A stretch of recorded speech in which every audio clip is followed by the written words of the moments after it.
There was a time when sin was boldly recognized for what it was, and people didn't shy away from calling it sin. Standards and boundaries were clear. Some behaviors were acceptable, while others were not.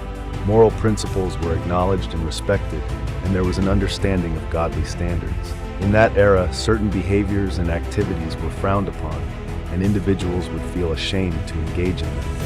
Sexuality was considered a private matter between spouses, and straying from that commitment was unthinkable. However, today, there's been a subtle shift. The devil, through various mediums like entertainment, music, and media, has worked to dismantle godly values regarding sex. Marriage, once honored and cherished, has been distorted and fornication has been promoted. Adultery and affairs are now normalized, and sex outside of marriage is no longer viewed as sinful by many. The devil's lies have deceived people into believing there's no shame or consequence in engaging in sexual behavior outside of marriage. Yet there are significant effects of sexual sin that cannot be ignored.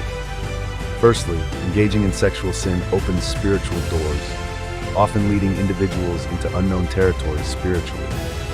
This spiritual tie formed through sexual activity can have profound consequences, as individuals may unknowingly unite themselves with negative spiritual influences. Secondly, sexual sin creates soul ties and attachments to potentially destructive individuals.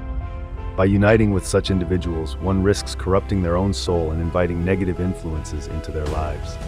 Thirdly, sexual sin leads to separation from God.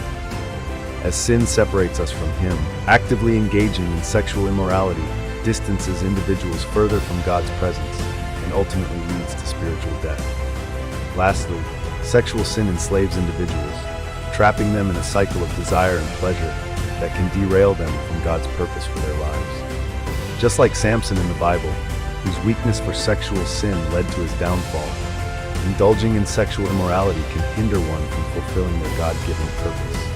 Therefore, it's imperative to heed God's warnings and flee from sexual immorality.